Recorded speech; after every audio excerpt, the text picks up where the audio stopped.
All right, we'd like to welcome to the Media Center the two-time winner of the WM Phoenix Open, Scottie Scheffler.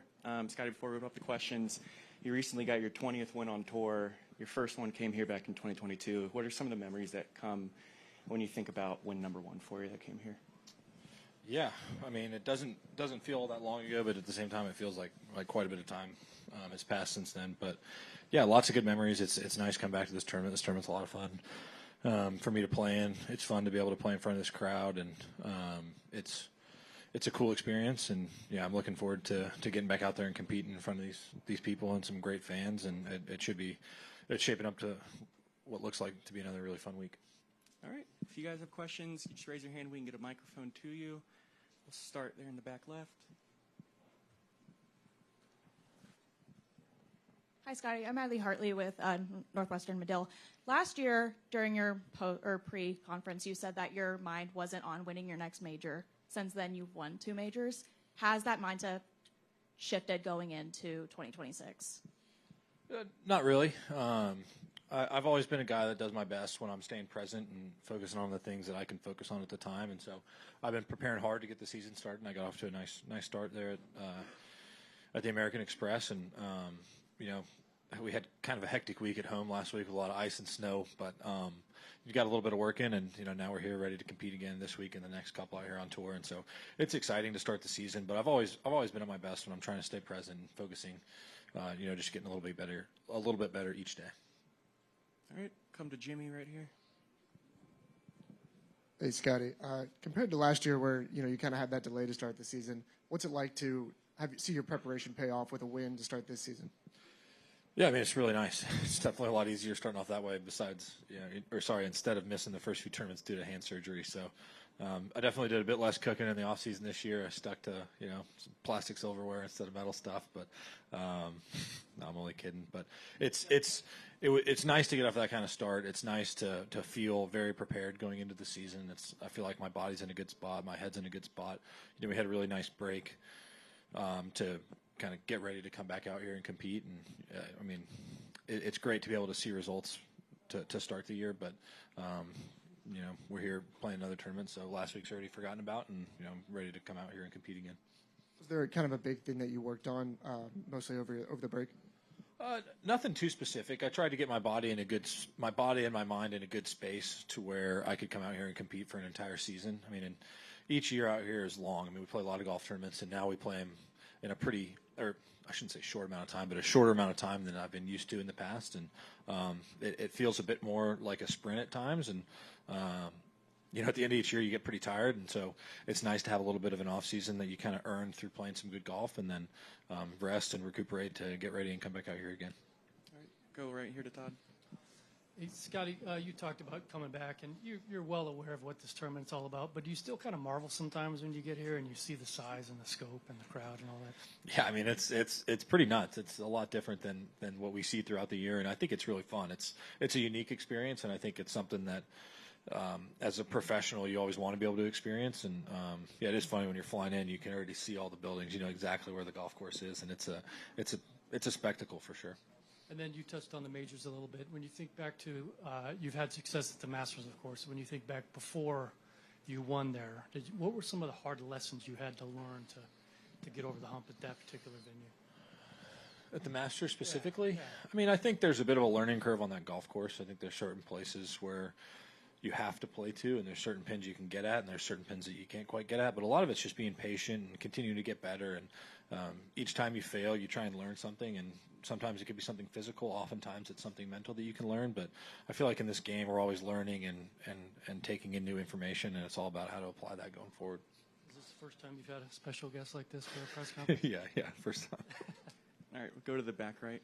Scottie, as a two-time winner of this tournament obviously very unique with the way it's set up with the crowd, and what has allowed you to have so much success specifically here in Scottsdale? I've always enjoyed playing, this type of test. I think this golf course plays really well when it comes to tournament time. It plays firm and fast, and you got to hit a lot of different shots, and you got to be very precise with your ball. But then there's also, a big crowd that comes with it as well, and I think it's always a lot of fun to play in front of a group this size. And it can be a bit hectic out there sometimes, but it really is a lot of fun. We'll go to Gabby If you can just pass the mic right to her. Hey, Scottie. You mentioned that you were getting your body and your mind ready for this season. I wonder, what do you mean by getting your mind ready? Is it anything in addition to just going home and relaxing with your family, or what is it? Well, I mean, I think relaxing has a lot to do with it, but getting, I mean, it's physically, I think the season is exhausting, but mentally it can be very tiring as well. I mean, by the time you get to the end of the year, I'm pretty spent. It takes a lot out of me mentally and physically in order to compete out here on a weekly basis. And I've been able to put myself in contention a number of times over the last few years, and I think that's draining as well. And so a lot of it really is just getting home, getting rest, spending time with the people I love at home, and getting ready to come back out here and do it again. So I'd say rest is a huge part of it, and I've come to value that more as my career has gone forward. And pivoting a little bit, I'm just curious from your perspective, why is it so important for the tour to bring back a Brooks Koepka, a Patrick Reed from LIV? Well, I think when you look at a lot of the discussions we've had, and when you look at what a lot of the fans are saying, I think people want the best people playing together again. And so when it comes to great players like a Brooks Koepka or Patrick Reed, I mean, Patrick Reed's a major champion. Brooks Koepka's, I think, won 5 majors. And so having those guys competing out here, I think, is great for the tour. I think it's great for the fans. It's great for our sponsors. And I think the last few years, there's just been a lot of noise. And so I think getting those guys back, I think it's another step towards us just being able to play golf again. And that's what I'm looking forward to the most. Cool. Gabby, if you can just pass it to the center, to Jack, right down here. Hey, Scottie, I know you don't replace your irons in a set. You kind of, as one wears out, you replace any. I'm wondering, have you replaced any of the irons that you won the majors with last year? And also, do you keep any clubs from majors or wins as mementos? Yeah, I keep a lot of my old clubs, and I actually do typically change out the whole set when I do change irons. I try to do that as little as possible. I get almost emotionally attached to clubs at times. Once you get a feel for a club, and I think feel is such a huge part of the game, and so changing clubs can be difficult. Even when I have the greatest club maker in the world make me a set of irons, and he's spec'd them, he's checked every inch of them. I've got a guy at TaylorMade that takes great care of me, and even then, I still find little differences, and there's still little stuff that I got to get used to. And so I do change them out, but when I do, I change out the whole set, and yeah, I keep a lot of my old clubs just as a reference point for me. You bring up Adrian, and I know you guys are super close. Can you talk about what it was about your relationship that actually brought you to TaylorMade? Well, I signed on with TaylorMade, I believe, in 2022. Is that right? 2022.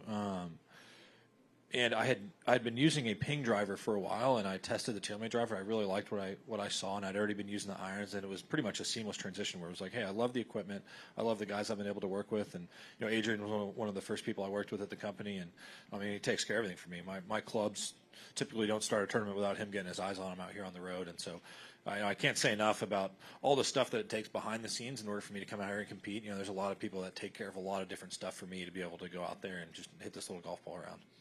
All right, come up front, Mitch. Hey, Scottie. Last year, hole number 11 was the hardest hole on the course. What makes hole 11 so challenging, tee to green?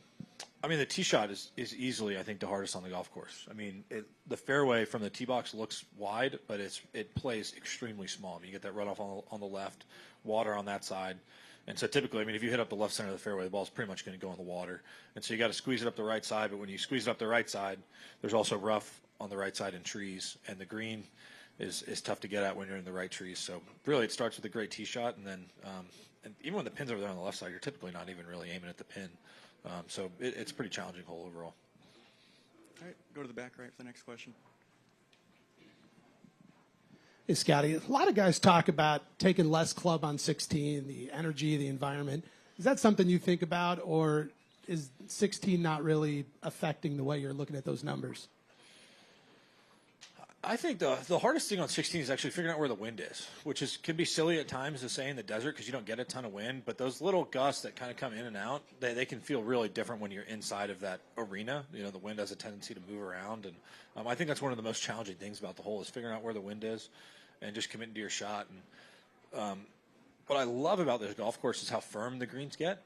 And so if we had really soft greens, that shot wouldn't be that difficult. But with the firmness, you put any little curve on the ball, the green kind of rolls off, and there's some really, really challenging up and downs. And so there are certain pins that you want to attack, and then you also have to play defensively to some pins as well. All right, Couple more. We'll go to the front left right here. Scottie, Lena Washington, 12 News Phoenix. Dave Harmon being out there, 86 years young. Your dad said he opened the floodgates. What can you say about what he's meant to your career and any special memories with him? What does it mean for him to be out here? Yeah, well, I mean, it's always fun getting to catch up with Dave. I mean, he was a huge part of me winning the U.S. Junior. For those that don't know the story, I got matched up with a caddy at the U.S. Junior at Mars Camp when I think it was 2013. And I got matched up with a 73-year-old guy, and he didn't. I don't think he expected to caddy that many rounds, but you do your 2 practice rounds. I think Saturday, Sunday, then 1 round Monday, 1 round Tuesday, and I think it's 1 round Wednesday, and then 36, 36, 36. And for 73 years old at altitude, for a guy to make it around the golf course was an impressive feat. But he did a great job of keeping me relaxed, keeping me calm out there, and was a huge part of me being able to win the U.S. Junior. And then it was definitely the biggest tournament that I won at the time, and was a huge kind of stepping stone in my career to perform when it mattered most. And Dave was a really big part of that. So it's always fun getting to catch up with him here. All right, we'll go to the center back, and then we'll come to Dan here. Hi, Scottie. I'm curious, at a course like this where there are so many scoring opportunities down the stretch, what are the emotions you feel when you hold the lead knowing that there's guys behind you that could easily go on a run to catch you, or like how do you manage that balance of being aggressive and cautious at the same time?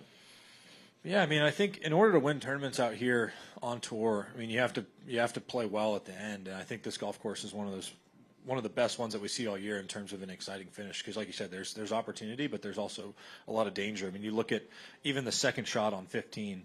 I mean, if you hit a really good shot there, you can get a really good look for eagle. But if you hit a poor shot, you're going to be in the water staring bogey in the face. And so there's a lot of variety, and I think it's a fantastic finish that provides a great amount of opportunity, but also it can be pretty severe penalties as well.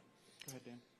Not sure if you caught any of Justin Rose's kind of dominating performance last week at Torrey Pines, but now we've got the top 3 players in the world. One is in their 20s, one is in their 30s, and one is pretty deep into their 40s. What do you make of a guy at the age of 45 being right up there with the younger guys? Yeah, I mean, I think when you look at Justin specifically, I think you see a guy that not only works really hard on his golf game and has for a long time, he also works really hard on his body. And it's something that, for me, I look at a guy like that at 45 years old to be in the shape that he still is in is extremely impressive. And I don't think you just luck into that. I think he puts a lot of work into that. And, I think it's inspiring for the young guys to see somebody at that age still be able to do the things that he does. And I'm 29, and I feel tired already at 29. I can't imagine what I'm going to feel like at 45. So I can't say enough about how impressive it is for him to be still putting up the scores and even the ball speeds. I mean, he's almost keeping up with me when we were playing in Palm Springs. So I mean, guy's got plenty of speed and plenty of talent, and obviously plenty of work ethic as well to go with it. So I don't think he's slowing down anytime soon. Almost keeping up with you, though. Almost. All right, time for one more. We're going to come to our special guest, Carson, here in the front row. Hey, Scottie, I know I already asked you this question, but of all the people in the PGA Tour, what would your starting 5 be? Starting 5 be, I think you got to start with Gary Woodland. He played college basketball, so that's a tough one to pass up. Russell Henley's going to be our point guard. Jacob Bridgman, I think, is going to make the lineup. He still plays, a couple times a week, and so he's going to be fresh. He's probably going to be the only guy out there that's going to be fresh for us. And then I think Tony Finau will be the big guy for us on the team, and then I'm putting myself in the lineup as well, just because I love basketball. I couldn't sit on the sidelines and watch those guys play. So I think we do all right. Awesome. Thanks, Scottie. Good luck this week. Thanks, y'all.